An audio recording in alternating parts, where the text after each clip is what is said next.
saying that he traveled to a strange place. The group tells him to stop joking, but he replies that he's serious, and at that moment, he's being chased by a dog. A video call is being made, so we see a girl wielding a sword, a bunch of beasts holding the poor guy down as he runs, and him sending this to everyone. The thinnest girl I've ever seen in any manhwa asks if he's the one stealing food from the beast's den. She questions how he's going to pay for all the mess he's caused. The poor guy is there, streaming the whole thing, standing still like a fool. We rewind a bit to when he was standing in front of a crosswalk. $1,000,000 if you can guess what happens when a truck was coming. Oh, you sly one, I got you. He dodged and fell to the ground, scared, saying he almost got reincarnated. But right at that moment, a girl with a headband tells him to get out of the way. He looks to the side, and there's a dog coming that crashes into him, sending the poor guy spinning. Mid-air spinning, he wonders what kind of disaster of a dog just passed by. What he didn't expect was to be thrown straight into a construction manhole. Outside, people are wondering if someone really died in such a ridiculous way. Meanwhile, opening his eyes, the protagonist says he never expected his adventure to start with being knocked over by a dog. A winged one is sticking its tongue out while he wonders what kind of hellish place this is.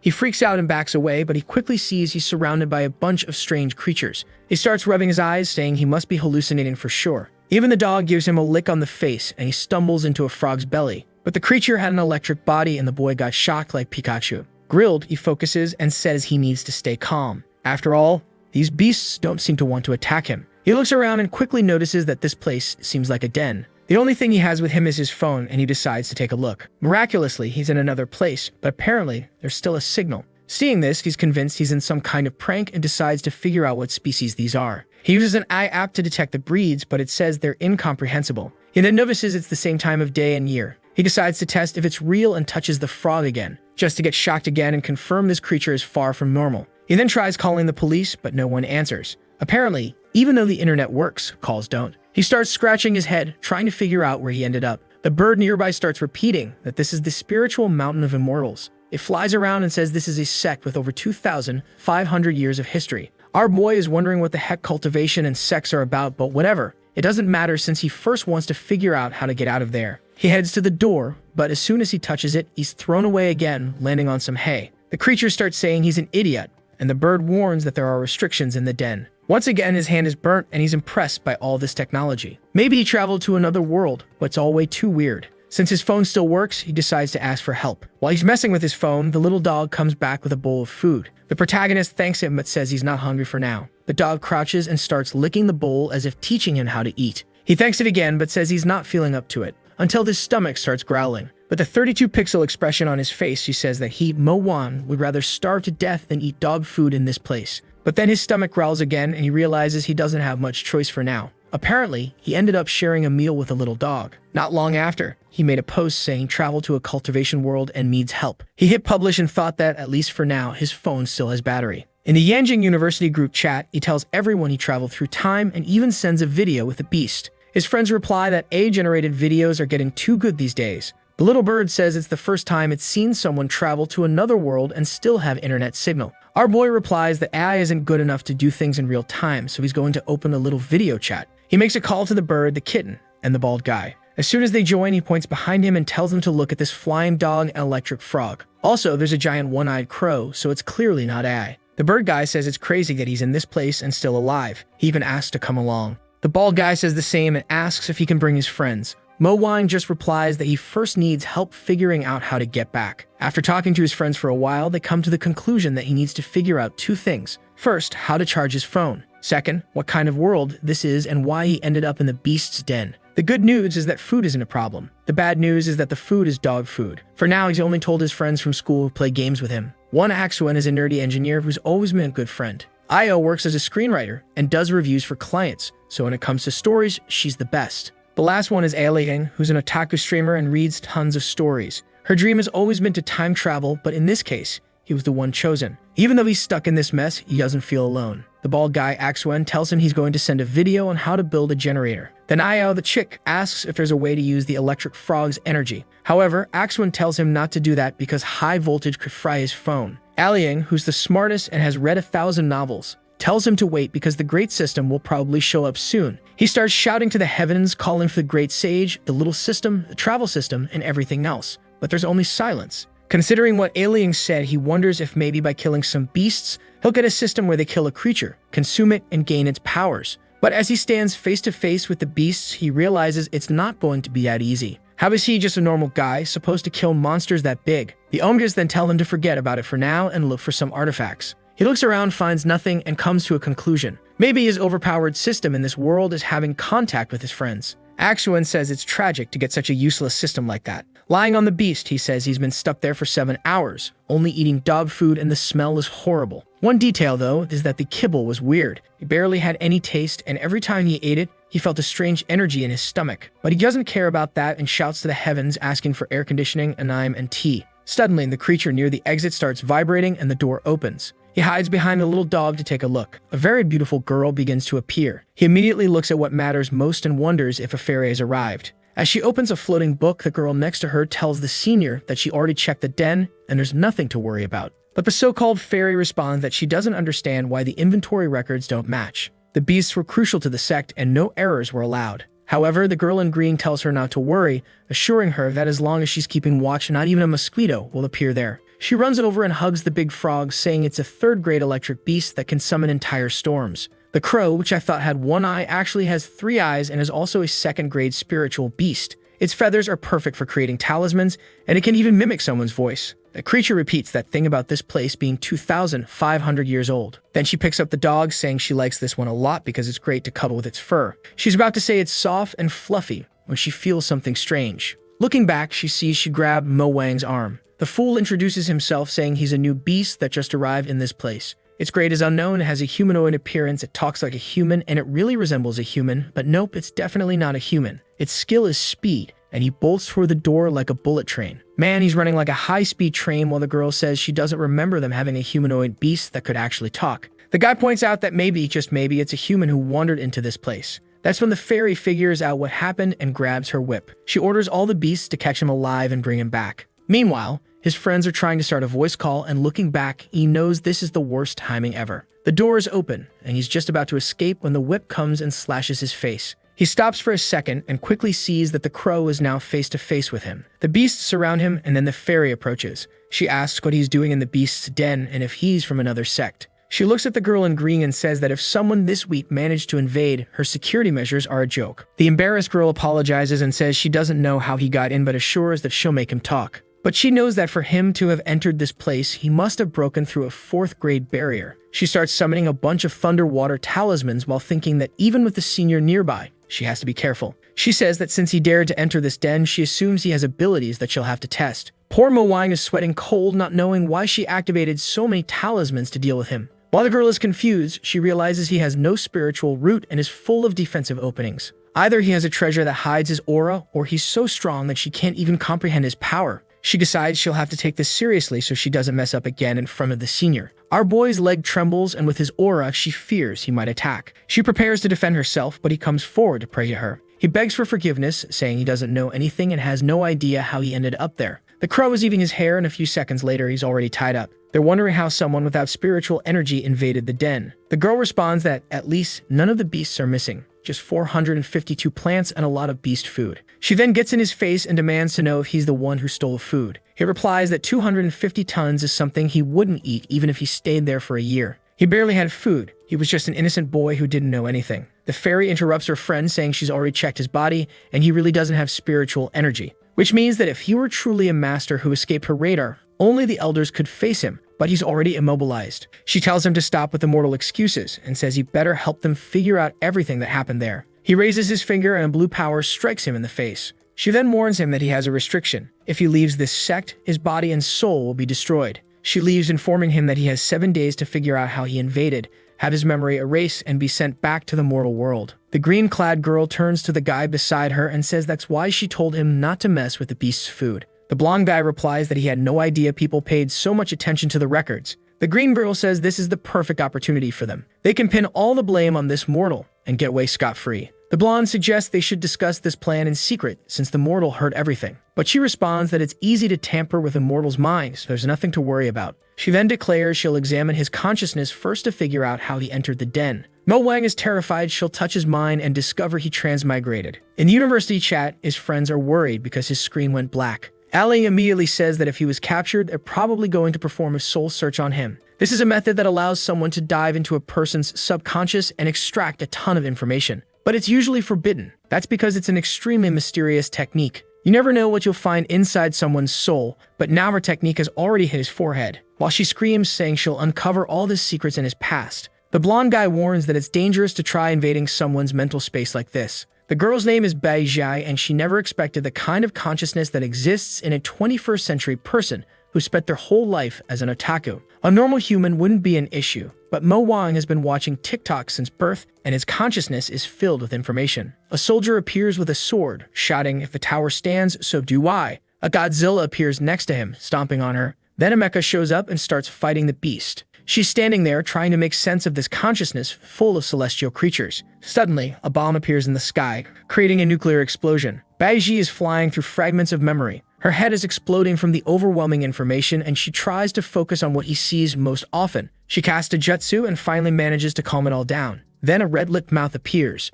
You can already imagine what he's into. Long legs and stockings and a yin-yang union. A girl makes a promise and someone screams and interrupts. Baiji covers her face, saying this boy is a scoundrel, wondering if all this could really exist in one person's life. Suddenly, she leaves his consciousness and collapses on the floor, exhausted. A friend asks Junior what happened and what she saw. She awkwardly replies that she's not skilled enough to remember. The blonde asks if he should take a look too, but she tells him no, it's better to forget that mind entirely. Suddenly, Mo Wang wakes up, yells at them to stay back, and begs for help. The blonde says that for him to have regained consciousness, he must really have a strong soul. Suddenly, a golden talisman appears beneath him. He says that since she couldn't extract any information from him, they'll have to erase his memory so he forgets everything they said earlier. He moves in to strike him right in the face. But Mo Wang screams, telling them to calm down because he has a way to solve the problem within 7 days. The blonde guy tells him to stop making things up because a mortal wouldn't know how to fix this. Then Beijing says to wait, suggesting maybe they should give him 7 days. She explains that after seeing his mind, she knows he's from an extraordinary world and has experienced many things.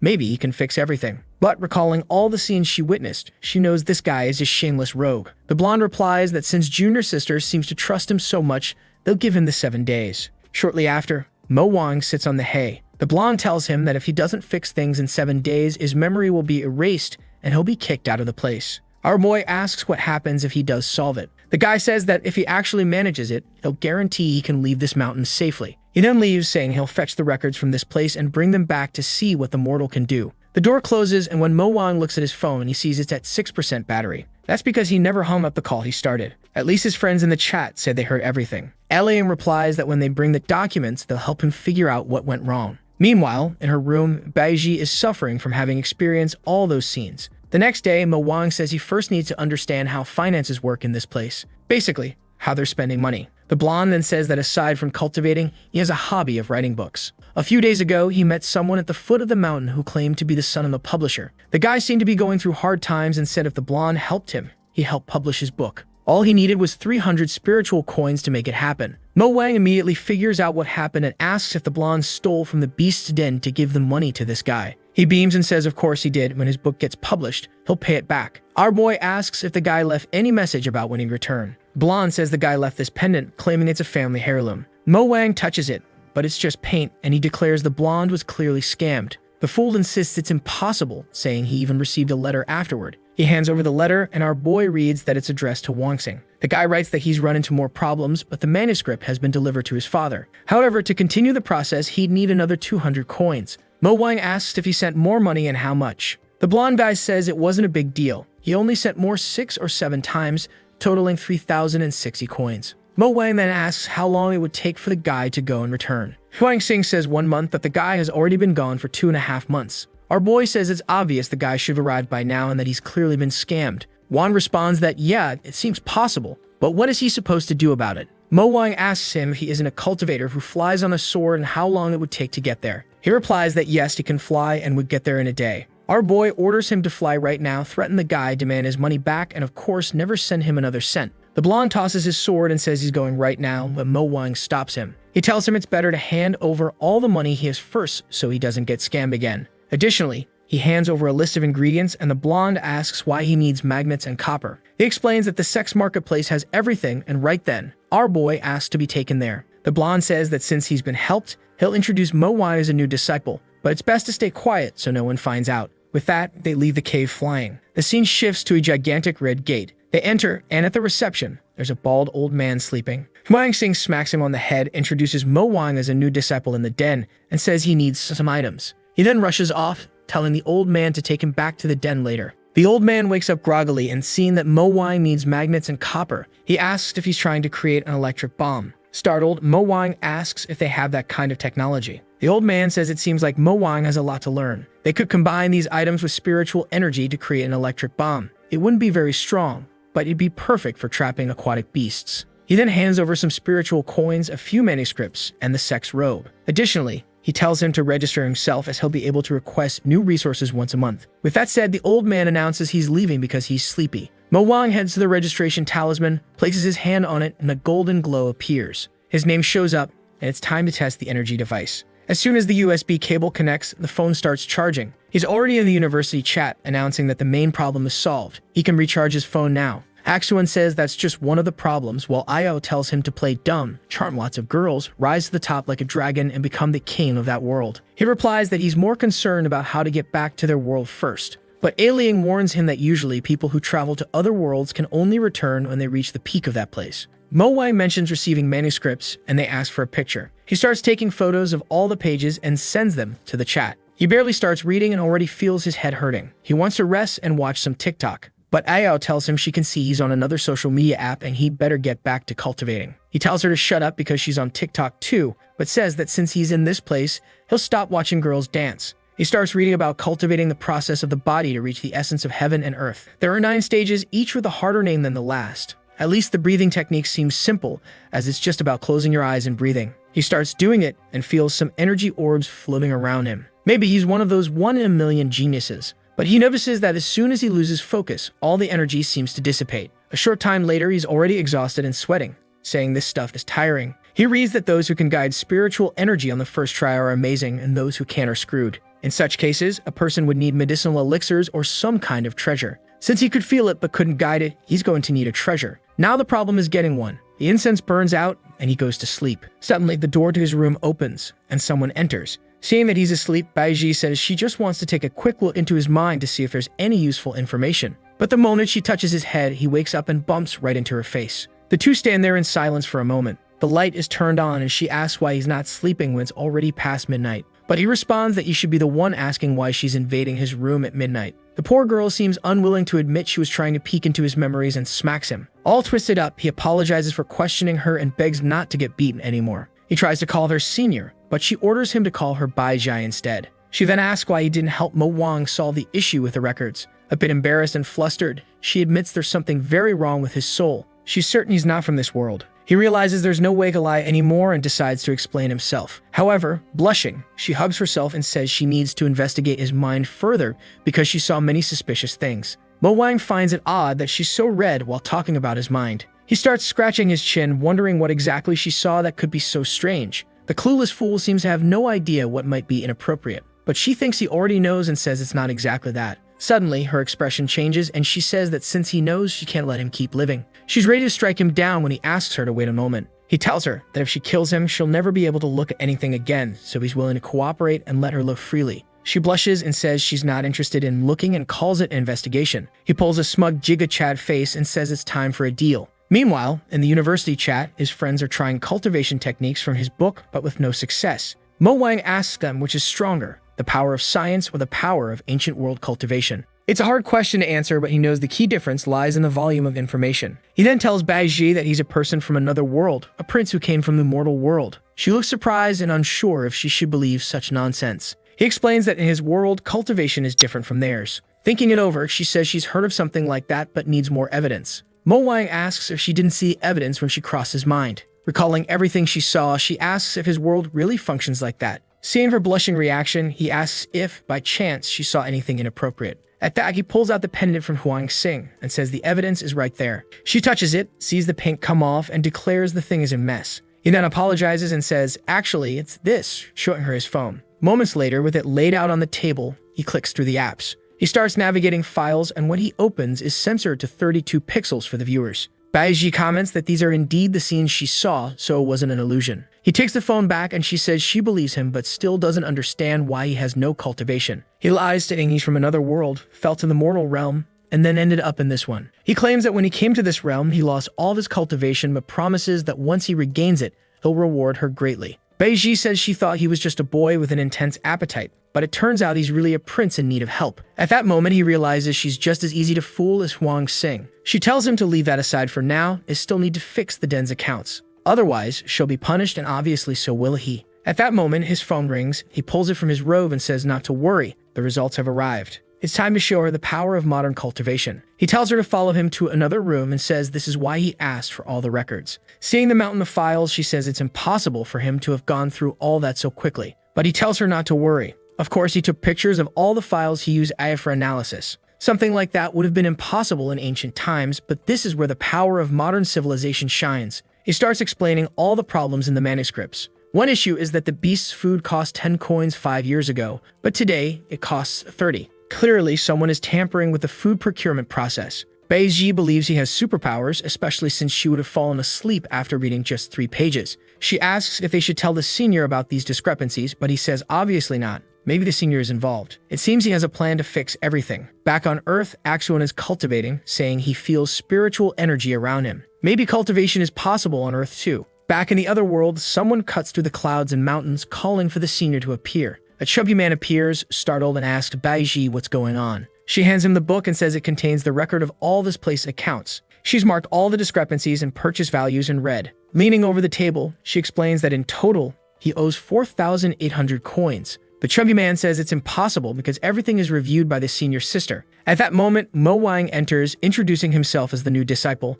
He says he's sure an honest man like the chubby one would never do such a thing. He shows him some revised records and says they already fixed everything to avoid trouble. The chubby man looks over the corrections and says someone did a great job. Mo Wang thinks to himself, of course, since I gave it to Axwan who fixed it all easily. Suddenly, he grabs the chubby man's hand and says that in order to hand over these records, he'll need a small favor. The man immediately clasps his hands together and says any favor for the junior will be granted. Our boy explains they need some coins, so if he could lend them, that'd be perfect. Without hesitation, the chubby man gives him the coins and says that if he faces any difficulty, he should come to him. Mo Wang thanks him, hands over the book, and says they're leaving. He walks away from the base happy, saying to look for him at the beast den if they ever need anything. In another room, Beiji is praising him, saying that very few people can handle the chubby guy, but he managed it easily. She opens a bag and a glow begins to emanate. Inside are some cultivation pills, spiritual herbs, and even crystal pills. Seeing all this, she comments that these people must be stealing a lot of money. She approaches Mo Wang and says she never expected him to be so helpful. The sly one blushes and she asks why. What exactly is going on in his head? Already aware of his thoughts, she covers herself, saying he's a pervert. He tries to explain that it's just that he's not used to being around girls at all. The boy has zero experience with relationships, but then he thinks she's not really his type, imagining the fairy of the sect instead. She waves goodbye, saying that after they finish, she'll need a favor. But she's nervous, wondering what kind of favor someone with a mind like his would ask for. However, Mo Wang surprises her, saying all he wants is to stay in this place, cultivate, and join the sect. Relieved that it's just that, she says she can make the decision herself, and now he's part of the sect. Mo Wang thanks her, securing his position in this world. So far, he's learned that people here are a bit naive, and at least his phone can connect, which is his greatest advantage. Now with the pills in hand, he's ready to start building his foundation, transforming his body into a weapon with the knowledge from his phone as the blade. Sitting cross-legged, energy begins to flow and he feels like he's entered the realm of spiritual light. Now he's truly taken his first step into the world of cultivation. He informs his friends in the university chat about his progress.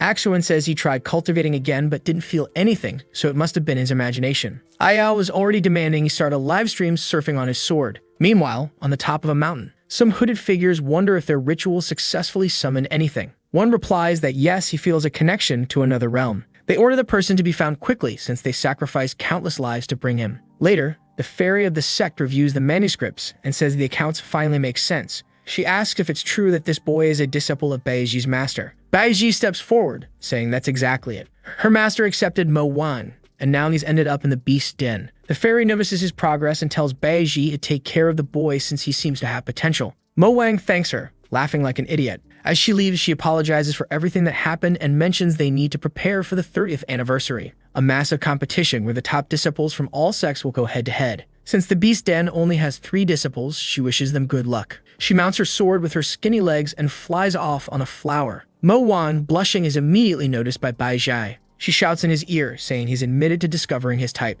The boy, flustered, dances around, claiming he has no idea what she's talking about. But suddenly, a star shines in the sky and falls beside them. It's Hwang Sing wearing nothing but a leaf in his hand. Excited, he turns around, saying he's got an explanation. But Mo Wang covers his mouth, saying he knows full well the guy got there, was told there was no money, and needed help. This time he even sold his clothes, which is why he looks like that. Mo Wang compliments him, saying he doesn't know how Hwang Sing figured it all out, but he asks him to promise never to leave the mountain again and just focus on cultivation. Baiji is beating Hwang Sing, demanding to know how someone could be scammed 8 times. Our boy signals for them to leave since he needs help. Amid the mountains riding the sword, Hwang Sing asks what's going on, and Mo Wang says he's scanning the terrain. The crafty one is recording everything with his phone. The scene shifts to the library pavilion. The girl behind the counter asks why he's borrowed 10 books in the 3 days he's been there. Apparently, he reads very fast. Mo Wang explains that it's just because he has a photographic memory. She then reveals that, unfortunately, for the next books, he'll need better cultivation and a higher ranking. He says he understands, and shortly after, he's sending the recordings to his group chat.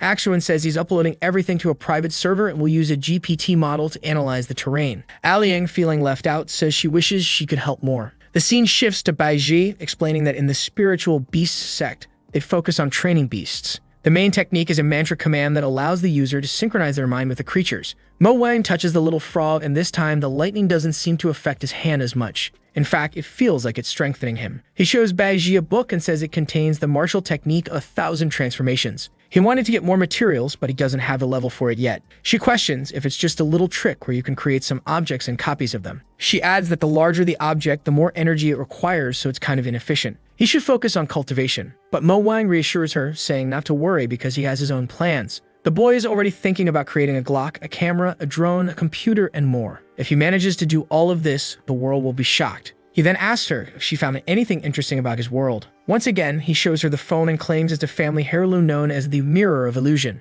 It allows him to learn about other worlds, but only he can use it because of a soul connection. He places his fingerprint on it and begins browsing the files. He shows her some things and she seems impressed. 20 minutes later, Baiji is lying on the floor, exhausted, as Mo Wang tells her she should take it easy with things like this at her age. He then places his hand on his chest, uses a technique, and appears to create a processor. It took a long time to understand how to assemble it, but now technology has arrived. It's been 2 months since Mo Wang arrived in this world, and he's finally getting used to it. At the gate, someone asks to enter the beast sect because they need a beast for a journey. The gate opens and Mo Wang appears, telling the person to show their card and fill out these forms. The man enters and sees a pile of papers and tools, wondering why the beast sect has weirder things than the tool sect. He didn't even know such a sect existed. Proudly, Mo Wang says he's just having fun with a few things and tells the man not to worry. The man explains that he's just a regular disciple and can't fly, so he needs a beast. Mo Wang says he'll fetch one for him, and the man is startled. What appears before him is a creature with a pig's body, a horse's head, and rabbit ears. Mo Wang casually tells him not to get too excited and assures him there's no extra charge. But seeing the creature's size, the man says it might be easier to walk. Still, since Mo Wang brought it, he decides to give it a shot. He tries to get the beast to move, but doesn't budge. The man asks if he can exchange it for another one. Mo Wang explains that this is the slimmest option they have, but tells him to try something specific. A purple liquid splashes on the man's robe, and he asks what it is. Mo Wang says it's premium beast food, and the creatures get excited when they smell it. The beast's back suddenly lights up with a red eye, and the man gets a bad feeling. It turns out Mo Wang accidentally used an aphrodisiac instead of mint-flavored food. The man finds it bizarre and runs off. Meanwhile, Mo Wang thinks it seems to work since the man is running fast enough. Back at his workstation, he remarks that in these mountain sects, each small peak is like its own domain. This allows him to carry out his experiments without anyone bothering him. With his phone in hand, he declares that after many experiments, he's finally close to creating his first big invention. The issue is that the copies don't have internet access, meaning only the original phone can connect. Still, with the phone's processor, he's been creating other interesting devices. For example, an automatic feeding machine. However, given the size of the beasts, he's certain it needs some adjustments. He's also built drones, tools, and even a printer. The printer, powered by spiritual energy, can produce low-level talismans. The drones, also powered by spiritual energy, can fly for 10 hours without needing a recharge. With his arms raised, he prepares to build something big. He continues gathering energy, but suddenly it dissipates. With his current cultivation level, creating something large isn't yet possible. His phone buzzes with a notification from the university. ActionToon informs him that his mother has leukemia. Shocked, Mo Wang says she was fine before he left. ActionToon explains that she urgently needs treatment, which is extremely expensive. Another option is a bone marrow transplant, but Mo Wang isn't there to help. ActionToon says they'll try to come up with an idea, and Aliang suggests that since he's in another world with his phone, he could do live streams. With few options to earn money in the other world, Mo Wang realizes it might be worth it. After all, people love the idea of transmigration. ActionToon says he just needs to stream and they'll handle the rest, pretending it's some sort of real-time rendering transmission. Opening the TikTok app, it's time to start streaming. Meanwhile, in front of a massive gate, Liu Xian the fairy says the Beast sect and Merchant sect are running low on resources. She introduces herself and explains that, unfortunately, they can only resolve this after the elections. Ziying Tian, the master of the martial sect, tells her not to worry. They'll take first place, and the rest can fight for second. Yi Qi, the master of the formation sect, disagrees, claiming they should be on top. Meanwhile, Jin Swansea, the master of the merchant sect in yellow robes, says they don't care as long as they make money. He Wu, the purple-haired master of the Tool sect, says she's more worried about returning to her sect to continue experimenting. As Liu Xian organizes the event, Baiji works as her assistant, though she's starving and tired. Liu Xian tells everyone to stop arguing since all the sects belong to the Xiangling Mountains, which are considered extremely powerful. The sect had talented disciples and, most importantly, the coveted River Spring. From what I understand, they are all part of the Xiangling Mountain Alliance, but they're facing problems because some of the ancient elders have been disappearing lately. Liu Xian is asking everyone to stop arguing and focus on the elections so that, together, they can protect the mountain. The other leaders, however, remain silent. The headmaster of the alliance is in seclusion, and it's difficult to manage everything without someone as strong as him. Liu Xian wishes someone would step in to help so she can return to cultivating a peace. Meanwhile, back with Mo Wan, the boy is feeling dejected. He live-streamed and didn't get any viewers. Becoming famous is much harder than he expected. The only people in his livestream are his 3 university friends sending him messages. He tells his friends that maybe it's better to record some videos instead. This whole real-time interaction thing is way too hard. Even flying on mystical beasts isn't that cool. That's when he gets an idea and realizes it doesn't have to be him doing the live. Just then, Beiji shows up, asking for his phone because she wants to distract herself. He shows it to her, and she asks about all the things popping up on the screen. At that moment, he realizes the perfect candidate for his first live stream has just appeared. He points to the phone, showing her the viewer count and little red hearts. He tells her that the higher those numbers get, the more she can use his phone to watch whatever she wants. She grabs the phone immediately, saying she'll do her best. Suddenly, Huang Xing comes running in, shouting that he wants in too. He says that if he can read more of those novels, he'll also participate. A few days ago, he was clinging to Mo Wang's leg, begging to read just one more chapter. Mo Wang had shown him some episodes from dramas to help him write better, but now the guy's addicted. Back in the present, Mo Wang says the two of them will now handle the live stream. Beiji asks how to increase the numbers and why they're stuck at 15. He tells her not to worry about the low numbers and says the fastest way to grow is by challenging another streamer. He's a bit shy about it, but she could give it a try. All she has to do is do things that grab attention. The crazier, the better. She asks how high the numbers have to get to be considered a success, and he says 1 million. She immediately accepts and clicks on the PK button. Her opponent is the #1 romantic streamer of Hangzhou, Tong Cheng, with over 20 million viewers. Tong Cheng asks the lovely girl if she's willing to have a drink with him. Beiji remembers seeing something like this in Mo Wang's memories and decides to try out one of the techniques she learned. She responds aggressively, saying she can't because her husband is at home. Tong Cheng, startled, thinks this girl is wild. Suddenly, Huang Xing interjects, asking if he's supposed to be the husband and saying he'd rather watch some novels. She snaps at him, telling him to shut up or he'll get beaten. Meanwhile, Tong Cheng is impressed with the dynamic. Out of his 20 million viewers, 400,000 have already jumped to her stream. She asks Mo Wang if she can watch whatever she wants now.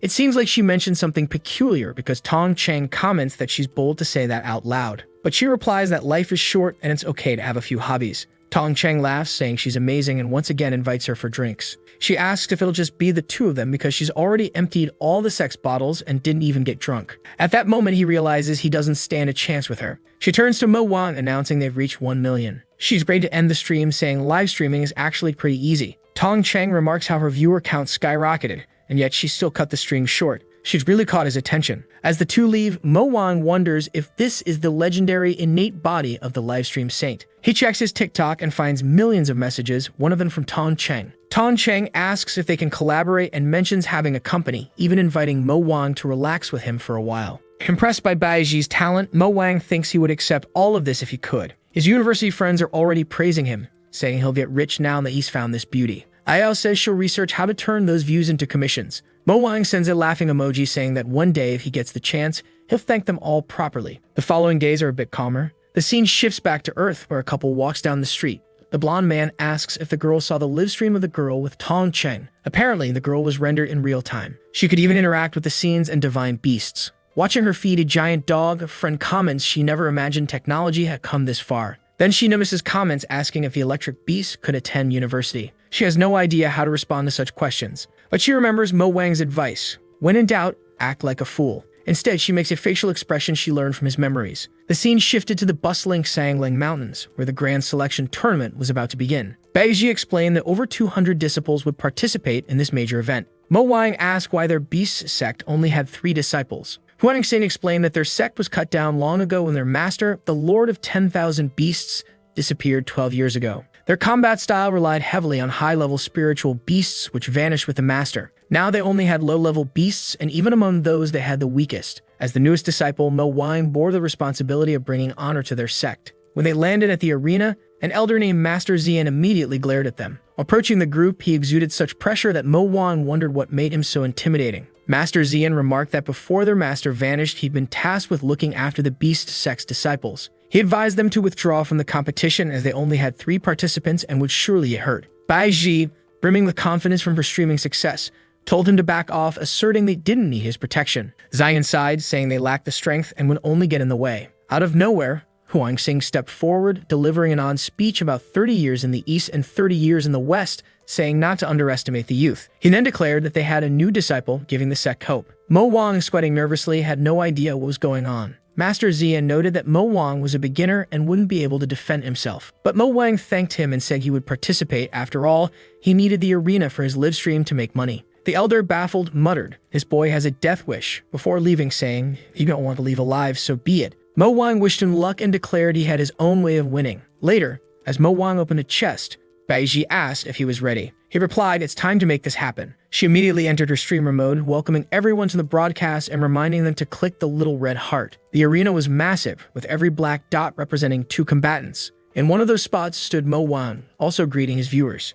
This was the first large-scale rendered stream. A boy with a green bucket on his back asked why a beast sect disciple was stalling. Mo Wang apologized and rushed into position. His opponent, holding a book, remarked that they were of the same generation, both training for nearly a decade. The boy with the bucket belonged to the Key sect at the 2nd stage of transformation. Mo Wang from the Beast sect was at the 4th stage of spiritual light. Killing was forbidden and victory was achieved by immobilizing the opponent. There were no restrictions on tools or magical treasures. If no one won within an hour, it was a draw. The boy bowed in thanks and Mo Wang declared he was ready. A drone hovered above, likely recording the live stream. From the sidelines, Baiji cheered, telling Mo Wang to give it his all. The bucket boy told him to demonstrate what he could do. Mo Wang knew the Key sect was famous for using tools and surprising techniques. The Beast sect, on the other hand, relied on spiritual beasts. His frog was summoned, surprising the bucket boy, who thought their sect had no creatures left. Even so, he felt confident, being a whole level above Mo Wang. Activating his Thunder Chaos, the boy unleashed a barrage of attacks, creating explosions and smoke. Using the distraction, he crept closer. Mo Wang, unsure of what to do, decided to solve it militarily. He crouched, pulled a chest from his bag, and scattered objects into the air. Landmines embedded themselves around him. As the bucket boy prepared a sneak attack from behind, Mo Wang stepped aside. The boy triggered a landmine, and an explosion swept the field. Staggering, the boy asked what had happened. Mo Wang explained it was a landmine made with gunpowder, simple, yet effective. Angrily, the boy asked why a Beast sect disciple was using tools. Mo Wang replied, "Why limit ourselves to what's yours or mine?" The boy stood, determined to fight from a distance. Summoning a golden object, he revealed a cannon, saying he had no choice but to use it to counter the mines. But as the cannon formed, it was suddenly torn in half. Mo Wang smirks and says, "This right here is a tool called the AK-47. He explains that he's tested it, and anyone below the foundation stage can't handle even a single shot. The guy lying on the ground, trembling under Mo Wang's aim, wonders what kind of weapon shoots spiritual bullets so rapidly that they can't be defended against.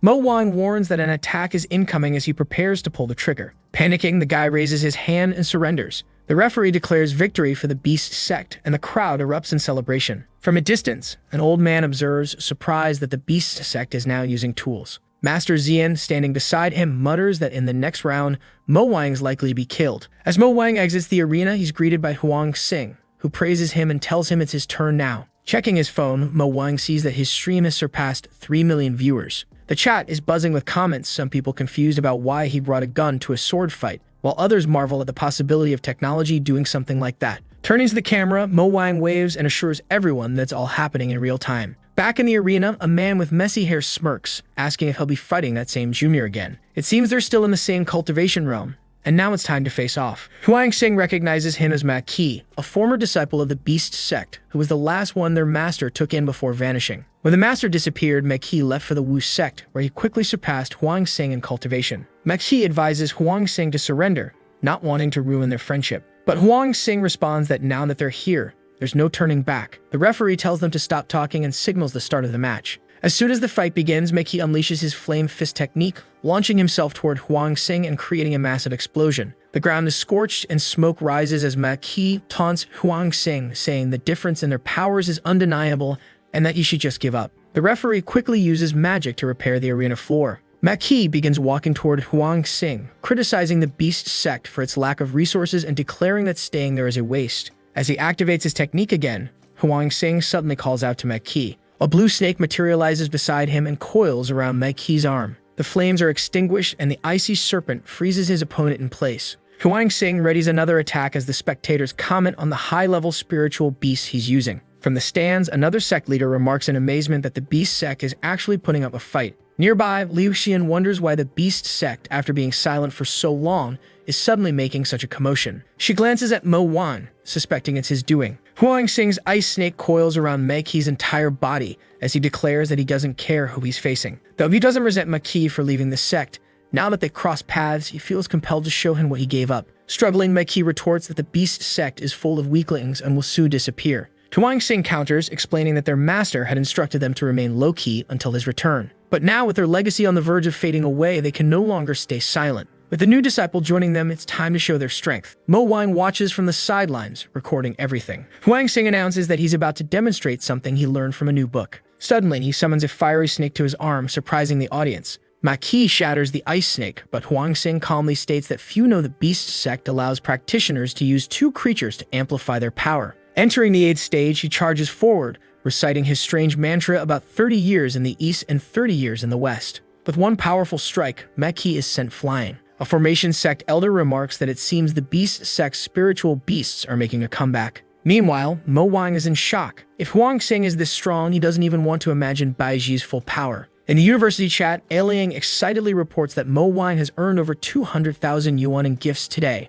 Mo Wang, emotional, admits that if not for transmigrating, he'd never make this much money. Back in the real world, a company executive slams a stack of papers on the table, demanding to know how no one has been able to track down Mo Wang's phone. An assistant, wiping his forehead nervously, admits they didn't anticipate how difficult it would be to identify a company capable of rendering such high-quality effects in real time. At least they found some leads. They've discovered information on Mo Wang's friends. A sharp-eyed female executive declares they must uncover this groundbreaking technology before anyone else does. She holds up a phone and comments on the stunningly realistic visual effects, from the light effects to the weapons and even the clothing. It's almost like it's happening right in front of me, she remarks, vowing to find them before anyone else. Back in the cultivation world, Liu Xian announces that the first day of competitions has concluded. The winners will advance to the next day, and after 3 rounds, the best disciples will have the chance to experience the immortal spring. The better your performance, the more support you receive. The grand winner would gain direct access to the immortal well. With the first day over, we return to the Beast sect cities.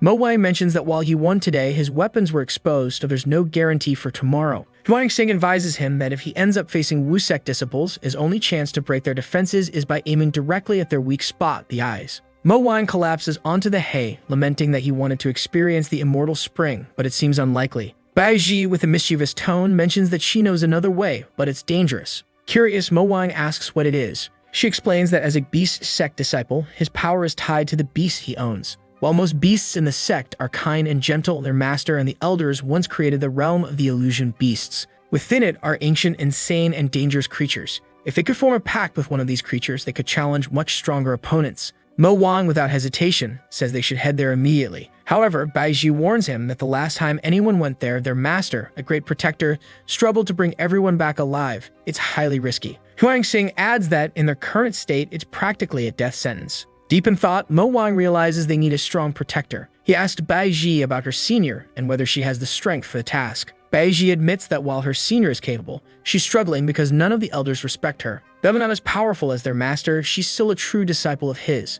Determined, Mo Wang stands up and tells Huang Xing to take him to talk to her. Huang Xing, however, is teary-eyed, distracted by the latest chapter of the novel he's reading. That night, they fly to the mountain peak. Liu Xian appears, asking why they're there so late, insisting they come back tomorrow. Before entering, Mo Wang hands his phone to Huang Xing, telling him to keep reading while he handles things. Walking in, Mo Wang greets Liu Xian, saying he wants to have a quick chat. Liu Xian, unimpressed, tells him he's barging into her home uninvited and orders him to leave. Ignoring her protests, Mo Wang strides to the table, notices her working with an orb, and boldly claims that he can handle the elders and fix any problems she's facing. This declaration takes her by surprise. Meanwhile, outside, Huang Xing is thoroughly enjoying his novel. Moments later, the door opens and Mo Wang returns, announcing that Liu Xian has agreed to protect them, and they're heading to the realm of spiritual beasts. Standing before the enormous gate, Liu Xian takes charge. Someone nearby remarks how unbelievable it is that they dared to reopen this gate after so many years. The realm was infamous for its dangers, harboring creatures on the brink of ascending to the heavens. Inside, the realm is divided into 10 zones, each more dangerous than the last. Zones A, B, and C contain beasts at the golden core level, and that's where they're headed. Beiji asks Mo Wang if he's decided which beast he wants. He mentions his interest in the beast from Area D known as the white-eyed monkey. This creature can transform into other beings and loves to play tricks on people. Beiji warns him that the beast is several levels above him and notoriously difficult to tame. Confidently, Mo Wang tells her not to worry. Liu Xian, ensuring they're prepared, burns the seal on the gate. With a deep rumble, the gate begins to open, releasing an ancient aura. Nearby, someone observing the seal's activation remarks that they never expected the realm of illusion to be reopened. The scene shifts to a fallen nut on the ground grabbed by a peculiar little creature. A snake slithers up behind it, ready to strike. But as it lunges, the bunny-like creature's tail transforms into a carnivorous mouth, biting the snake in half. The snake, disoriented, retreats, only to sense something strange and flee in panic. Mo Wang arrives, commenting on the dense energy in the air. Liu Xian explains that the immortal spring runs through here, nourishing the beasts. Mo Wang questions why everyone doesn't train in the safer area G. Bai Ji, pulling something from a chest, explains that in cultivation, quality matters more than quantity. When she struggles to activate her flying artifact, Mo Wang cuts her off, telling her to stop moralizing and focus. Meanwhile, his drone takes off, capturing everything. Liu Xian is intrigued, asking how something with so little energy can fly. Mo Wang explains it runs on electricity and lasts a long time. As he talks, Baiji teases him, suggesting he's infatuated with Liu Xian. Huang Xing chimes in, saying he's read novels about sycophants, and they never succeed. Beiji adds that he'll need to uncover a secret about her and use it to make her do something she doesn't want to. Mo Wang brushes them off, saying they're on entirely different topics. Focusing on his task, Mo Wang tells Liu Xian he's scanning the area to map the beasts and their cultivation zones. By observing their behavior, they can create traps to capture them more effectively. Liu Xian admits the idea is intriguing but questions where he learned all this and how he plans to implement it. Mo Wang vaguely replies that he has a wealth of accumulated knowledge and suggests they move to another area since they found no beasts here. Crossing a bridge, they're unknowingly watched by the peculiar squirrel-like creature from earlier. Out of the forest, a group appears, led by what looks like a budget version of Goku. Oh, it's Maki from the earlier fight. Fu Mingyi rants about how the spiritual beast realm was opened just for this new kid. He recalls how, when he asked, they told him the gate would only open when their master returned, but now they opened it for Mo Wang. Turning to his group, he tells them not to blame him for what's about to happen. He orders them to use the beast-controlling technique he taught them and plans to capture multiple creatures, pinning the blame on Liu Xian. Meanwhile, our group continues advancing through the realm. Mo Wang comments that there are far fewer creatures than he was led to believe. Even with the drone scanning the area, he hasn't spotted any massive beasts like they described. Baiji explains that the last time she was here, they were with their master and had no idea how things should work without him. She remembers the master's warning, do not open this gate before reaching the Golden Core realm. Liu Xian interjects, admitting she doesn't know much about the previous generation either. What she's heard is that the great creator of their sect, upon reaching ascension, either went into seclusion or disappeared entirely. Huang Xing adds that very few people ever ascend to the level their former master achieved. The group stops in front of a massive wall. Liu Xian announces that this is the next area. Mo Wang sends a drone ahead to scout, noticing a paw in the feed before the image abruptly cuts out. He tries to warn them that something's wrong, but the group assures him they'll stick together. A flower suddenly blooms beneath their feet, lifting them off the ground and breaking through the barrier. As soon as they cross, Liu Xian raises a protective shield, just in time. A powerful strike from the mysterious paw sends them crashing into the ground. Luckily, the flower remains intact, but a gigantic tiger steps into view. Baiji identifies it as the rainbow tiger, a creature that shouldn't even be in this realm. Judging by the carcasses at its feet, it's been hunting everything in the area. Elsewhere, Maki's group finds themselves in a swamp, terrified of why such strong creatures are appearing in the supposedly safer area G. A giant snake looms before them, its massive fangs glistening. Back with Mo Wang and the others, they're still facing down the rainbow tiger. Liu Xian informs them that the entrance is sealed, it can't go back. Mo Wang frantically searches his phone for any information that might help. Suddenly, Liu Xian activates an Ice Lotus technique, launching it at the tiger. The beast freezes into a giant popsicle, and they immediately take flight, with Liu Xian warning that the ice won't hold for long. Mo Wang, rummaging through his bag, recalls that demon tigers are fond of celestial plants and animals. He finally pulls out a sphere containing a celestial plant he prepared earlier. Tossing it into the wind, he hopes it will work. As the tiger breaks free of the ice, the sphere catches its attention. Like a kitten with a toy, the tiger joyfully chases after it, disappearing into the distance. Mo Wang triumphantly declares that not even the fiercest felines can resist such distractions. They press on only to encounter yet another barrier. Huang Xing complains that the entire realm is in chaos, and now they've somehow entered Zone A. Flying over defeated beasts littering the ground, they ascend a massive waterfall. As they reach the top, something watches them from the shadows. A blue dragon emerges, its piercing gaze locked on them. "It seems you finally arrived," the dragon says, its voice resonating with power. The text reveals that this dragon is a second-time traveler. Meanwhile, in the real world, Axuan was hiding behind a wall. The crazy guy muttered to himself that he needed to act cool, like he had superpowers. Suddenly, he dashed forward, grabbed the man by the neck, and lifted him up, demanding to know if he was the one investigating the live streams he'd been doing. He told him to take him to the boss because there was something he needed to discuss with her. Back in the cultivation world, our heroes stood face to face with a dragon carrying a sword on its back. Mo Wang asked what this business about a second-time traveler was. Liu Xian noted that the creature was on the brink of ascension and moreover appeared to be a demonic cultivator. The dragon told him to relax. He was only looking to have a little chat. Everyone stood still and the dragon repeated himself, warning them not to make him come closer. With that, the entire group was hurled toward the beast. The creature introduced himself as Jiping, told them he had been guarding that box for 12 years, and instructed them to take it. With the box in hand, Mo Wang asked what it was. Upon opening it, the boy saw that it was a pager, essentially a device for sending radio messages. He had asked if Jiping was someone who had arrived there long before him. Jiping confirmed, saying he had been trapped there for 40 years. Now he was about to reveal something that would turn the boy's world upside down, so they had better listen. Liu Xian was utterly confused, unable to understand what the two were talking about. The dragon acknowledged their questions but told them to sit and listen for now. He began by saying that the boy who arrived a long time ago was named Wai Jun, and if they were from Sangling Mountain, they must have heard of him. Liu Xian admitted she had heard of this young man who was considered a unique genius in the entire mountain. He achieved the Golden Core in just 10 years. 13 years ago, he helped the master of that place face the faction of the demon's lair. However, everyone believed he was killed in that battle. After that fight, all the experts close to Ascension began hiding away. She seemed to reach a conclusion and asked if Jiping was saying that all of this was connected. He confirmed it, saying everything was tied together. After that battle, the people involved discovered something. Ascension was a complete lie. Of course, Bai Ji, Huang, and Liu Xian were shocked and visibly confused. She argued that Ascension was supposed to be a way to extend one's life by moving to another world, so why was it called a lie? Jiping explained that something changed during that fight. On that day, the Taoists who survived the Tribulation Thunder should have ascended. However, Wai Jun managed to absorb part of the energy and create an opening in the clouds. Through that opening, he saw that those who should have ascended were actually being dragged and treated like animals. They were crushed while a voice ordered them all to be killed. The cultivators stood there frozen as massive eyes observed them from the heavens. And with that, everything vanished and Wai Jun disappeared. Liu Xian asked what the point of cultivation was, if this is what happens when you get close to the heavens.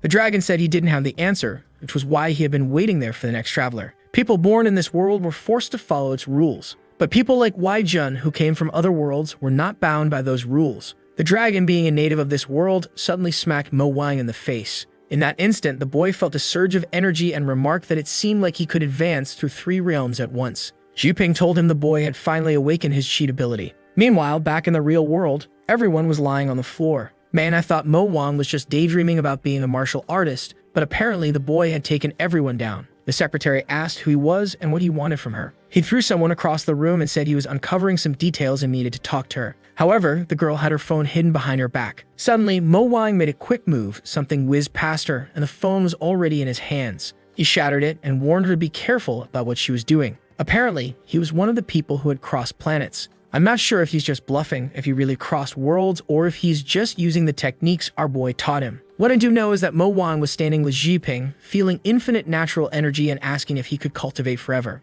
The dragon said that in theory, he could, but it wasn't so simple. At this point, Liu Xian said they needed to warn the people of the cultivation world that Ascension was a lie. But the dragon told her she was entirely wrong. She should already know that countless other cultivators had also discovered the truth, but none had managed to stop it. This was because she should already know what happens to a tool when it loses its usefulness to its masters. Huang Xing then brought up the demonic sect rebellion that happened 100 years ago, in which countless sects vanished. The dragon warned that power without any control is a disaster. Wei Jun and the others realized this 12 years ago, which is why they all disappeared. He discovered that the change would happen in that place, which is why he had been waiting for their arrival for 12 years. Bai Ji, impressed by his foresight, asked if it wasn't possible to uncover even more. He admitted that he hadn't been able to predict much beyond the fact that people would appear there and influence the ascension. Excited, Huang Xing asked if he was one of those people connected to ascension. The dragon replied that he had been warned about a very foolish person who would show up and advised to avoid them at all costs. Now the poor guy stood there, utterly dejected, and the group thought that this prediction was apparently quite accurate. The dragon told them that once they finished talking, they should follow him. Suddenly, he threw his sack into the sky and countless creatures began being absorbed into it.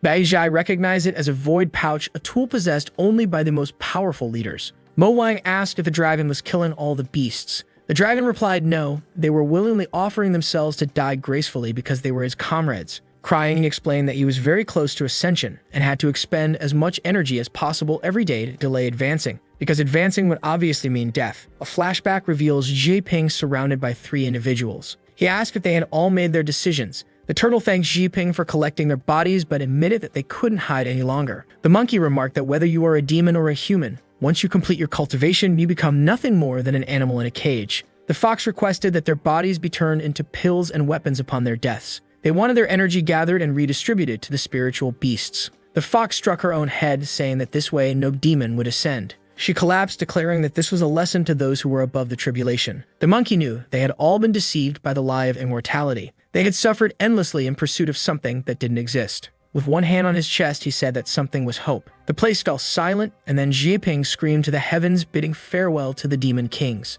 The scene shifted back to Axuen, who spoke about how long ago a good friend of his had crossed into another world. He was one of the first to discover it while chatting with him online. Of course, no one would believe something like that had actually happened. That day, Axuen was deep in thought at work and even got scolded by his boss. At home, lying down, he seemed frightened by the idea of crossing into another world. Yet from time to time, he glanced at his phone and eventually came to believe that he really was somewhere else. He kept watching the interactions between Mo Wang and the beloved Bai Zhai. He studied everything that Mo Wang was doing in that world and everything he was learning. He realized that in that place, Mo Wang was basically the protagonist. At 11 p.m., he came home once again after a tiring day at work. After being made to redo something countless times, they finally decided the first version was the best all along. In his room, he wondered what kind of adventure Mo Wang was enjoying today. While he received a message from his manager asking for yet another revision, he dropped his phone on the couch, mumbling to himself that all he wanted was to travel to another world. If only he could cultivate, that would already be enough. That's when he remembered the countless manuscripts Mo Wang had sent him. After hours and hours of reading, energy began to gather around his body. It was then he realized that cultivation was possible in this world too. He decided to calm himself and test it to see if it made sense.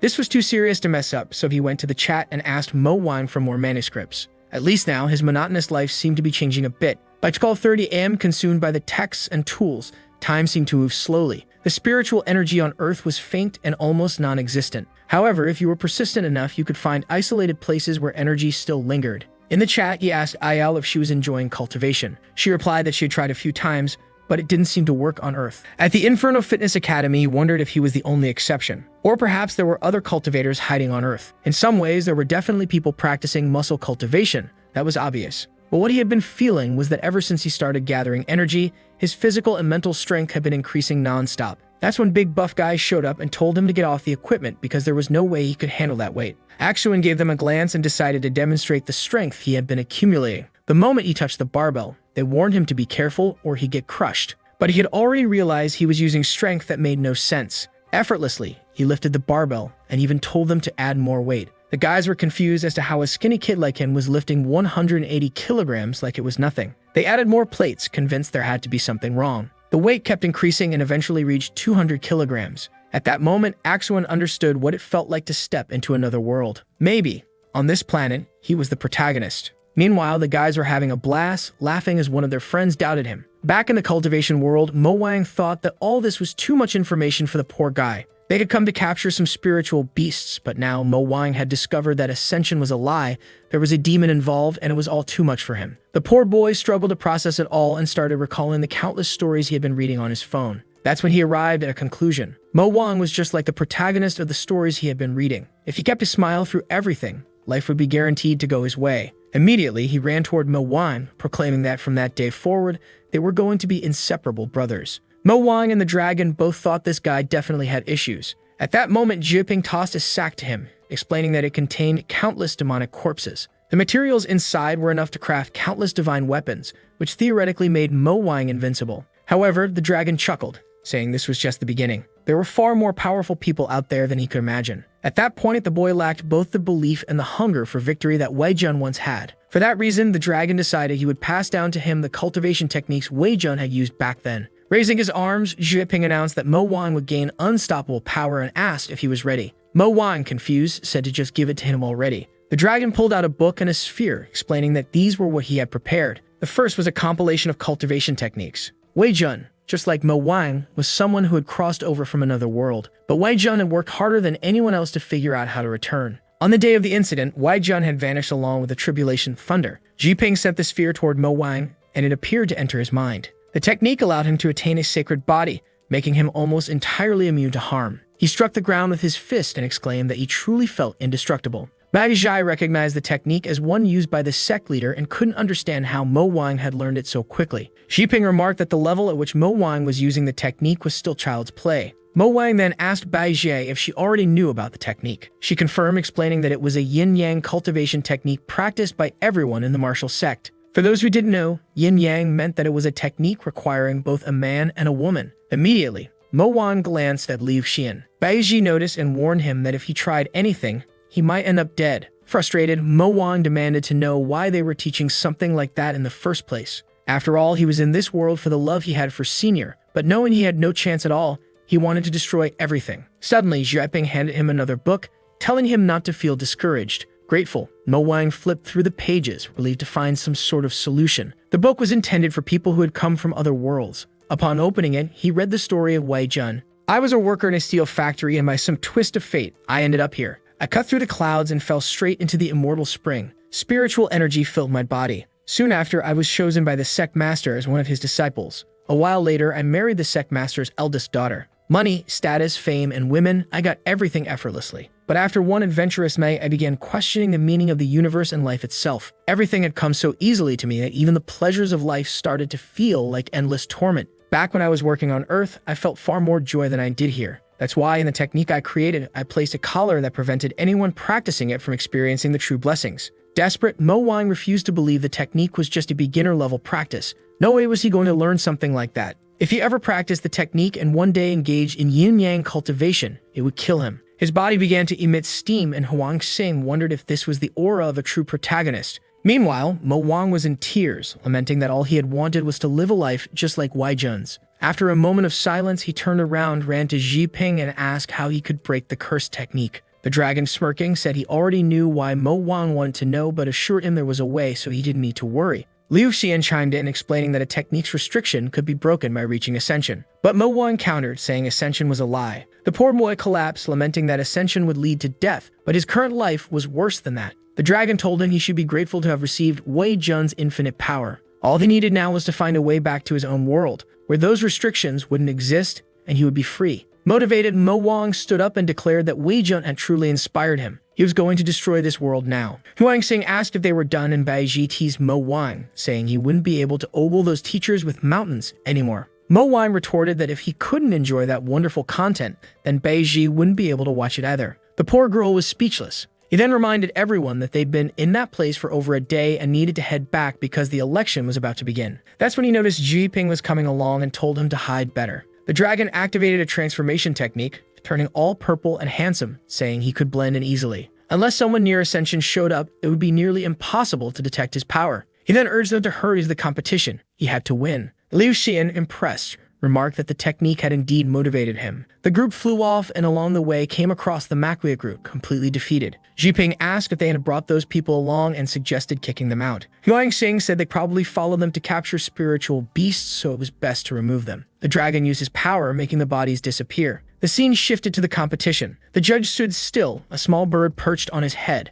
while a man with a leaf mask wondered if Mo Wang was going to show up. His name was Shanghe, and he complained about waiting for half an hour. The judge assured him not to worry. If the time came and Mo Wang didn't arrive, Shanghe would be declared the winner. The martial sect master commented that withdrawing was the best decision for the boy, But something caught Yika's attention. He announced that someone was approaching. A golden explosion appeared in the sky and descended into the arena. When the smoke cleared, there stood Mo Wang in style, announcing that the disciple of the Beast sect had arrived. Meanwhile, Hiwu asked Liu Xian why they had taken so long. Liu Xian made up some excuse about resolving something, which was why they were late. However, the other two sect masters were alarmed, wondering how that boy could exude such a diamond-like aura. The two opponents faced each other in the arena, and the judge declared the match would now begin. The fight would be between Shanghe, a disciple of the martial sect, and Mo Wang, a disciple of the Beast sect. Raising his arms, the judge officially started the fight. Immediately, Shanghe asked why someone from the Beast sect was practicing martial artist techniques. Mo Wang replied that he was just reminded of the technique he hated the most right now, the one that kills the opponent. Shanghe retorted that asking about a technique wasn't a big deal and launched an attack at Mo Wang. Several blue orbs appeared next to Mo Wang, resembling some kind of jade. Jin Xuanzi of the merchant sect commented that the Beast sect disciples were trying a lot of different things this year. Zhang of the martial sect noted that the last person who tried something similar was called Wei Jun. He will recall that Wei Jun had been considered a genius of all generations. Mo Wang decided he had enough and said they weren't on the same level anymore, so he would end it quickly. He activated the first stage of the technique he had received from Wei Jun, but strangely, Shanghe asked if that was all he had to offer. Mo Wang was stunned. He hadn't expected his opponent to be this strong. Shanghe clasped his fists, saying he had hoped for something impressive. The attack surged toward Mo Wang, who crouched in shock, wondering why the legendary power he had received didn't seem to measure up. Yet as the attack struck, it felt as though something was protecting him, leaving him to question if he was really okay. From above, Jiaping commented that this was the best defensive technique in the world. So why was Mo Wang so scared? Ziyang, watching from the sidelines, wanted to know who this person traveling with the Beast sect members was. Meanwhile, Shanghe continued his relentless attacks, saying it was a shame, but that he was ready to end something like this. Energy began accumulating in the sky, and it looked like Shanghe was borrowing power from the nine heavens. A giant jade materialized, and Mo Wang admitted it seemed like a bit more than he could handle. He noted that the jade Shanghe was using could store and increase energy over time, comparing it to investing in a bank. Bai Ji, worried, asked if the boy would really survive this. Jiping assured them there was no need to worry, saying the Shang sect was far from their biggest challenge. The jade descended from the heavens, and as Mo Wang braced himself, Shanghe declared it was the end. But suddenly, the jade stopped and Mo Wang realized it was absorbing his energy. Shanghe explained that their sect had techniques akin to loans and deposits. The more energy their opponent had, the more they could borrow from them. However, Mo Wang retorted that he had just stabilized himself in this world and his journey had only begun. Despite being trapped by the cursed technique of the old elder, there was no way he was going to lose here. Grabbing the jade that Shanghe had launched, Mo Wang declared that if Shang wanted energy, he'd give him everything he had. The jade began to crack under the overwhelming energy, and Shanghe realized it was too much. Meanwhile, Mo Wang vowed to do whatever it took to rid himself of the cursed technique he had inherited. This newfound determination became his driving force. Back in the modern world, a girl from a company asked Axwen what he wanted. He responded that he wanted her company and some people for a certain job. She told him that everyone knew the price for their services. While he might be good at fighting, he wasn't worth enough to warn her company. Before he could respond, she sat down and warned him she'd give him a bit of money, but if he didn't leave, she'd call the police. As she started writing something, he slammed the desk and approached her. He told her that in the world he came from, they already had technology and wealth. What they sought was something far simpler. He slammed a phone on the table and said, "Life." Doctors nearby marveled at the miracle, questioning how the disease had been cured. Haxuan told her that if she wanted to call the hospital, she could confirm it. But he was certain that the value of life was far greater than her company's worth. Back on the live streams, Baizhai was as always a hit. Suddenly, something appeared on the horizon, startling her. She quickly turned to her audience, said it was enough for today, and bid them farewell. She then warned Huang Xing to get ready as a group of people ran toward them. In reality, it was a crowd of women demanding to see Mo Wang immediately, insisting he show up. Huang Xing, standing his ground, said they have to get through his dead body to reach him. One of the girls simply slapped him, telling him to stop blocking their path. Honestly, I thought Baiji might protect our boy, but she ended up trampled on the ground. Climbing onto a poisonous branch, Huang Xing said to tell Mo Wang they had done their best. In an isolated room, Mo Wang sat, contemplating how to end his resistance. But it was impossible due to the diamond body. Any weapon used against him was destroyed. Ever since he received this technique, it had become impossible for him to die. All he wanted now was for Liu Xian to perform the yin-yang technique with him so that he could finally pass in peace. Even Jiping suggested she just end the boy's suffering already. At the same time, women were gathered outside the room's window, demanding that Mo Wang come out. Some mentioned his love for animals, others brought up investments, but all of them were fighting over him. Mo Wang muttered that he hadn't expected this technique to have such an effect, and it had all started after that fight. The winner of the competition was announced as Mo Wang. He knew that this was the new genius who had inherited Wei Jun's legacy. Big He was certain that someone like Mo Wang should be nurtured properly. What Mo Wang didn't know was that the emergence of this legendary technique had drawn the interest of female disciples everywhere. They wanted to form cultivation partnerships with him. Overwhelmed, Mo Wang realized they were everywhere. Seeking solitude, he went to the mountains only to find another woman suggesting they enjoy the clear skies and share a drink. He fled to the library only to encounter another offering to help him review biological texts. The poor boy was growing increasingly frightened by the constant pursuit. At the same time, he knew it was all because of the curse technique that prevented him from doing anything. Jiping pointed out that this was inevitable after all. With a technique like this, Mo Wang had become the most eligible partner in all of Xiangling Mountain. Tears in his eyes, Mo Wang lamented that all he wanted was one proper companion and that he couldn't take it anymore. Liu Xian finally said, fine. She allowed him to announce to the entire world that they were now Dao companions. Meanwhile, in the modern world, Ayao and Aliang were relaxing under a beach umbrella. Ayao noticed something nearby and called out to Axuan. He sat down with the two and she commented that she didn't think he would show up given how he was always glued to the live streams of Mo Wang. Aliang defended him, saying watching the live streams at home was actually very relaxing. She then asked Axuan if it was true he had quit his job. He confirmed it, explaining that he had received an offer from Gumeng Corporation. Ayao praised him, asking if it was that famous company with several streaming programs. He responded yes, while thinking that neither of the two girls had even a trace of spiritual energy in their bodies. It was clear that they couldn't cultivate, which meant there were specific conditions for this power to be unlocked. For now, he decided to keep a low profile, since he needed more information on how this worked. But the thought wouldn't leave his mind. What if he was truly the only person capable of cultivating in this world? The boy was starting to feel like the entire planet was in his hands. Back at the foot of Xiangling Mountain, a young boy asked an old man why he rode a pony instead of using a flying sword. The old man explained that every action was a form of cultivation, and that flying within this territory was forbidden. He told the boy to behave. The boy scoffed, saying that all he had learned from the old man was how to throw rocks at people. If he participated in the Xiangling challenge, he'd get beaten to death. He then reached for the gourd at the old man's waist and asked him to hand over the spring water once he won. The old man, however, told him to stop asking for it, explaining that once he became strong enough, he would get his own. The boy complained, saying the old man had been cultivating for 200 years. At this rate, he needed to find another master. Suddenly, a carriage appeared, demanding they move aside. The boy tried to pull the donkey out of the way, but the master noticed they wouldn't make it in time. With a simple flick of his finger, the carriage veered off course and crashed into the mountain. From the rubble, someone emerged and stood before them.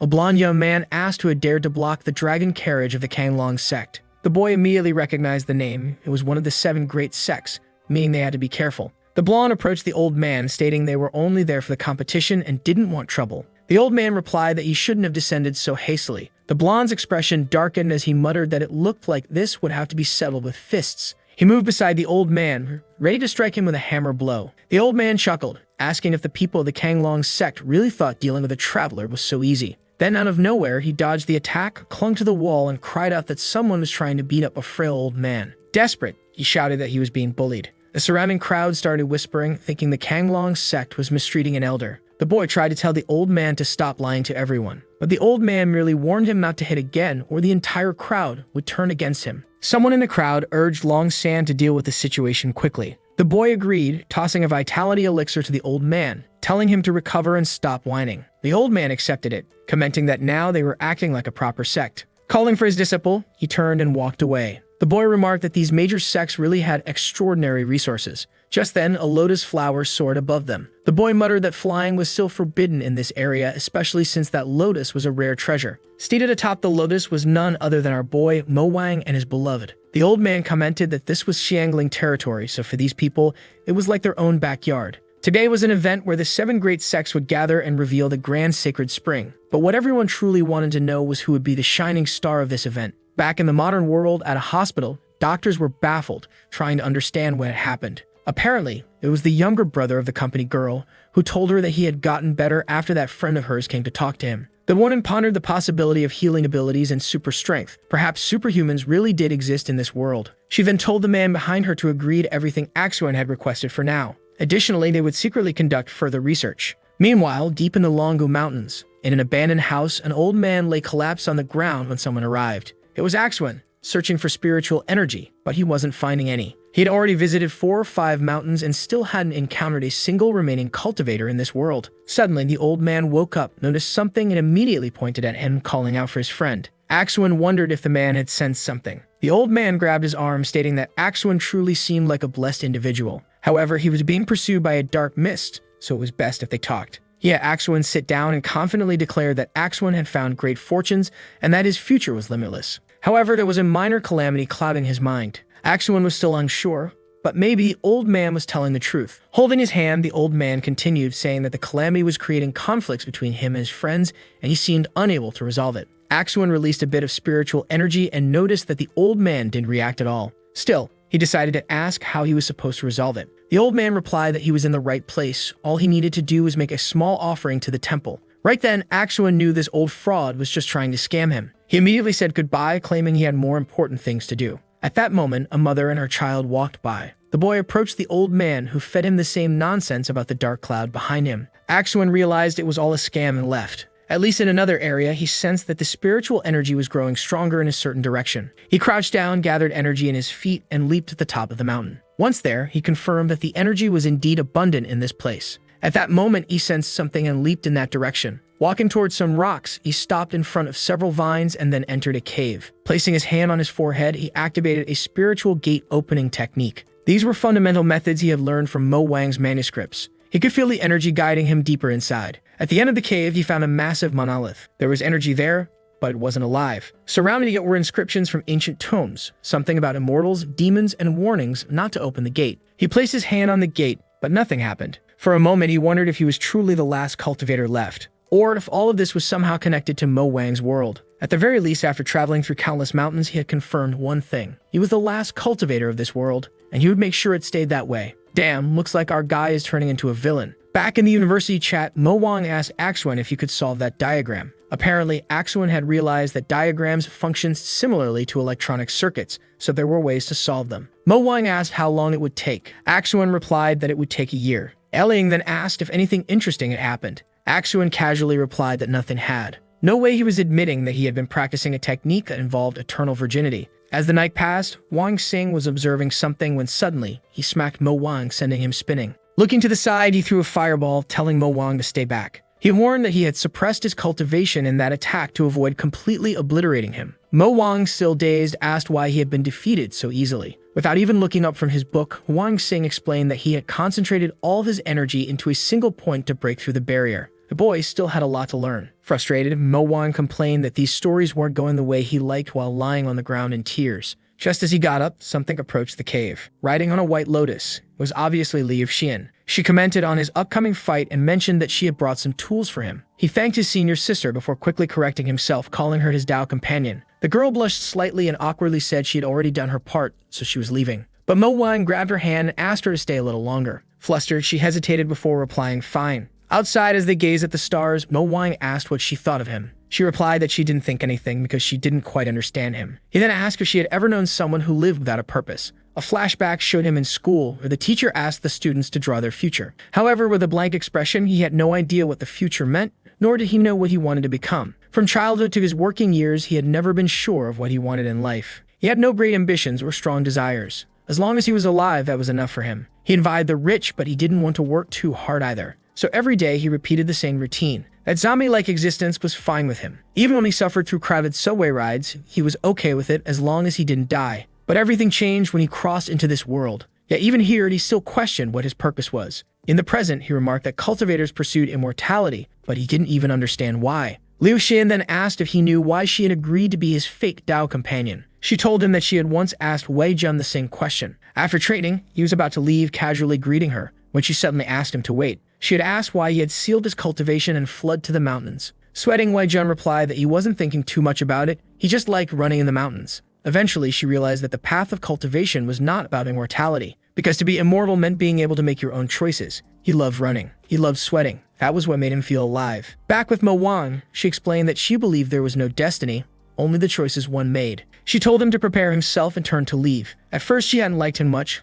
Unlike Wei Jun, he had no sense of direction in life. But gradually, her opinion was changing. She hoped he would win tomorrow's fight and find his own path. Encouraged, Mo Wang told her not to worry. He was sure she would find her own path too. As she flew away, she wondered if she was starting to think of him differently. Maybe it was because they were similar. After all, she too had yet to find her direction in life. The next morning at the Beast sect, Mo Wang's room looked like a full-on research lab. Among the clutter was a metal box, and he approached it holding a crystal. Ping scolded him, telling him to stop wasting time and focus on cultivation since his fight was approaching. Mo Wang, however, explained that this was the result of his research. Drawing talismans was extremely difficult. It required energy and precise focus on engravings. But pressing a button, he declared that this problem had now been solved. A robot started moving and began writing on the paper. The talisman appeared to be a success. Mo Wang proudly announced that this was a low-level talisman that allowed the user to teleport 10 meters in an instant. A regular cultivator would be able to create about 5 or 6 talismans after working the entire day.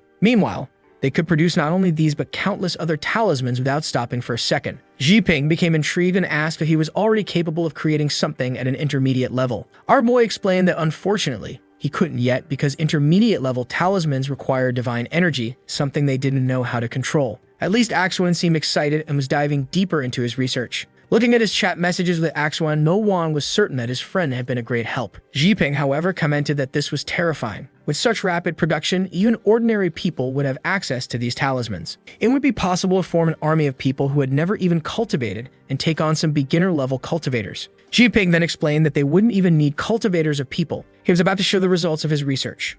Mo Wang was confused and Ping then called for his drone team. The first drone rose and Ping explained that each one was equipped with 5 or 6 different talismans. He then called for ADL and told him to put on a little show. The dog appeared, happily looking at the drone. The talisman activated, the drone changed direction, and it targeted the dog's back. The shot was fired and Mo Wang explained that each projectile was equipped with a talisman, essentially a grenade that detonated inside the body. With that, the dog ran off, but he came back angry. Mo Wang quickly offered him a stuffed bear and thanked him for his help. Ping commented that this would be effective against weak cultivators, but against someone powerful, they would destroy all the drones with a single move. Our boy replied that he had only been here for a few months and had already built all this. He had noticed that the peak power of a cultivator was just before they reached ascension. Someone at that level could generate hundreds of tons of force and move at near supersonic speeds. The numbers sounded intimidating, but from the world he came from, there were many things capable of reaching similar power levels. And here he had found a way to analyze the organization of his world and combine it with cultivation power. For now, he could only create low-level things, but what if he managed to make high-level talismans?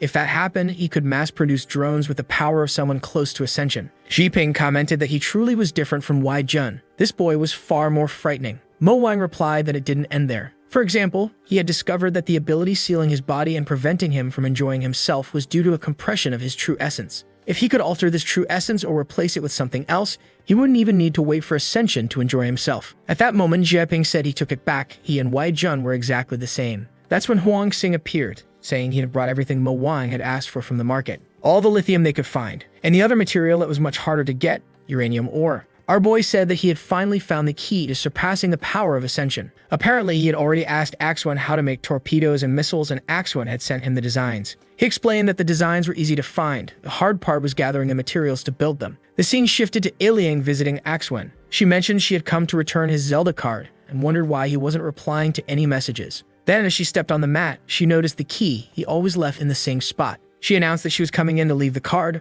but when she entered his room, she noticed something. It seemed to be information related to what had been happening with Mo Wang. Upon closer inspection, she realized it was records of places on Earth where spiritual energy still existed. Confused, she wondered why he was collecting this and if spiritual energy really existed on Earth. She remembered him saying it wasn't possible to cultivate, so why was he doing this? At that moment, she wondered if perhaps he could actually cultivate. A lightning bolt struck, and right then, Axwan saw her in his room. There goes this guy about to stir up trouble. Meanwhile, back in the cultivation world at the competition, an old man and his disciple stood in line, and the boy was in awe. The old man explained that it was also his first time participating in something this grand. The boy then asked if everyone was there for the Xiangling Mountain competition and why there were so many people. The old man explained it was because rumors had spread about a new genius on the mountain, just like the legendary Wei Jun. Now the competition wasn't just about entering the sacred spring, but also about defeating this new genius. If it could crush this person's motivation, it would eliminate a future dangerous competitor in the cultivation world. The boy asked why everyone couldn't just cultivate in peace and ascend.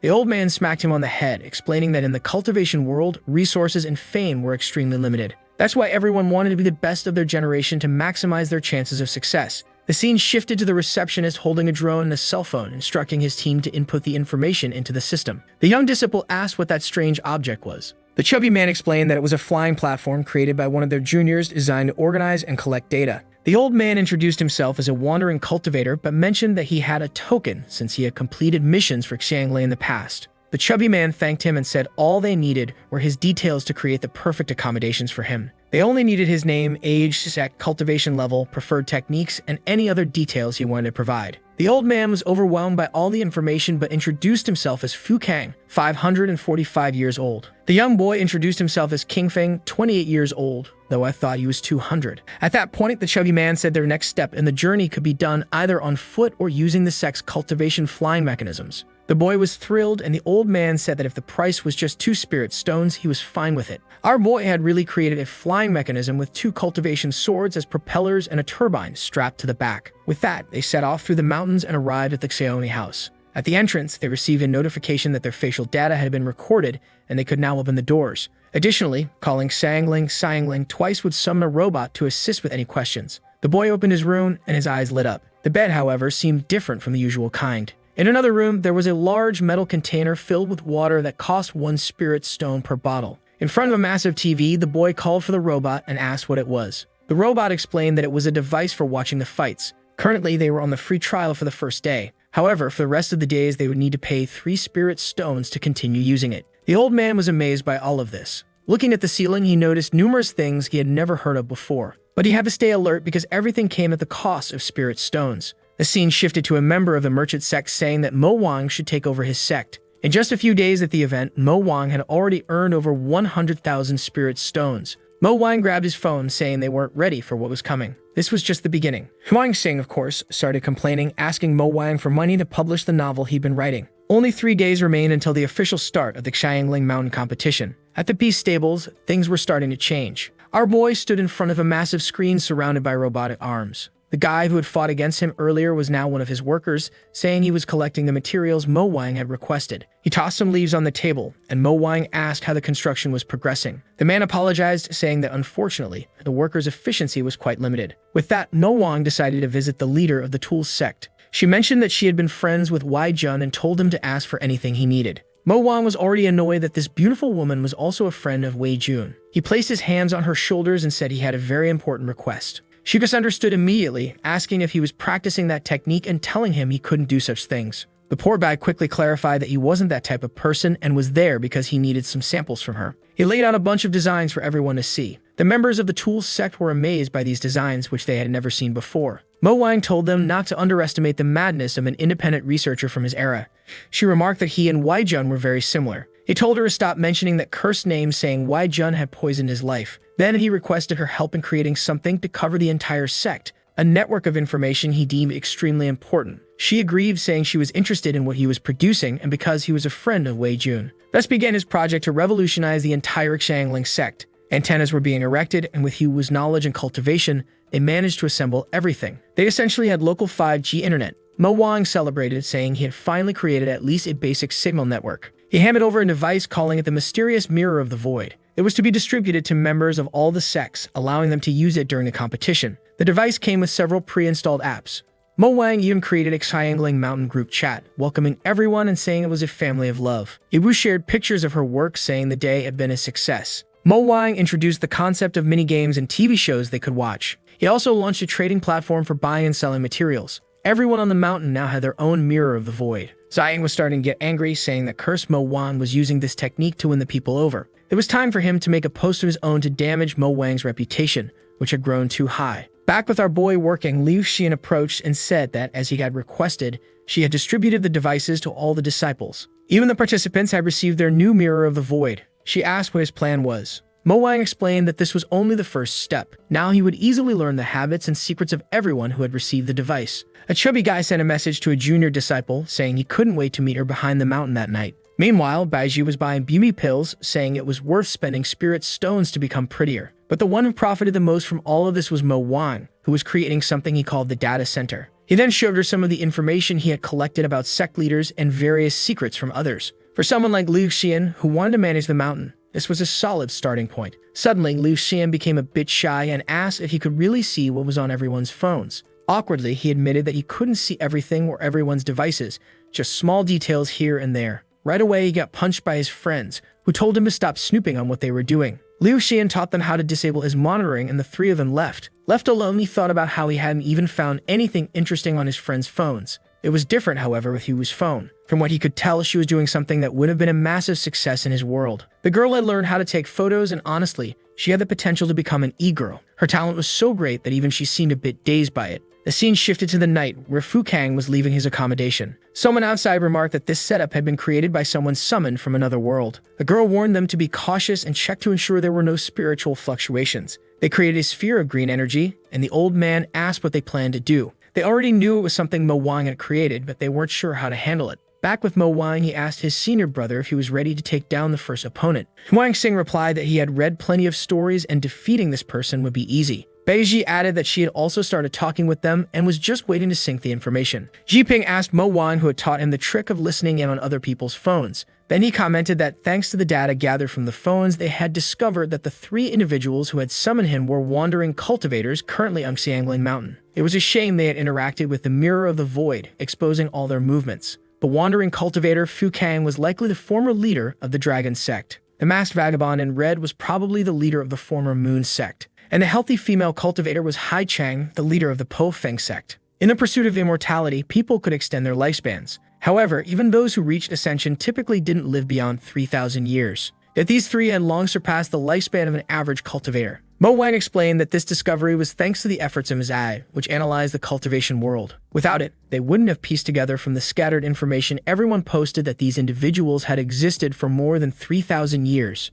Jiping asked what they planned to do since these individuals were undoubtedly at the ascension level, meaning they stood no chance against them. Mo Wang, however, said they wouldn't play by their rules. These elders have been around for ages, but as always, they didn't understand modern technologies. In a group chat, Hai Chang supposedly sent a suspicious link. In reality, it was Baiji and Huang Xing who were in that group without her even realizing it. Apparently, this same technique was being used against all of them. Baiji asked what the next step of the plan was. Mo Wang replied that for now, they wouldn't alert anyone and would focus on gathering more information. At this moment, they had the advantage of operating from the shadows. Meanwhile, Mo Wang messaged his university chat, saying he might have found a way to return. He revealed that he had been summoned by an organization called Chao Wendao. Ayo said that was good to hear and added that when he returned, he would be unstoppable. Axuan, however, simply replied with a congratulations and 3 dots at the end. Back on Earth, Alien was with Axuan, commenting that it seemed like their friend would be returning soon. For a moment, Axuan looked upset, but then he turned around with a smile, saying he was genuinely happy for his friend.